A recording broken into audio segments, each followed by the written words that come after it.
રેલવેમાં પ્રવાસ કરતા મુસાફરોની સુવિધામાં વધારો થયો છે, જ્યાં અમદાવાદ રેલવે સ્ટેશન પર એસી પ્રતીક્ષાલય તૈયાર કરી દેવાયું છે। 250 લોકોથી વધુ કેપેસિટીનું આ પ્રતીક્ષાલય બનીને તૈયાર છે।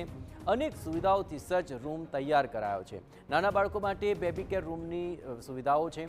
ગરમ પાણી, મોબાઈલ ચાર્જિંગની સુવિધાઓ પણ અહીં મળી જશે। પ્લેટફોર્મ નંબર 1 પર 24 કલાક વેઇટિંગ રૂમ ખુલ્લો મુકાયો છે। વયસ્કો માટે પ્રતિ કલાક ₹20 અને બાળકો માટે ₹10નો ચાર્જ છે। નાસ્તા માટે સ્ટોલની વ્યવસ્થા પણ ઊભી કરવામાં આવી છે। ટોયલેટ, બાથરૂમ, દિવ્યાંગો માટેના બાથરૂમની પણ વ્યવસ્થા છે। હોટલ બુકિંગ, કેબ બુકિંગ માટે હેલ્પ ડેસ્કની પણ અહીં વ્યવસ્થા ગોઠવવામાં આવી છે।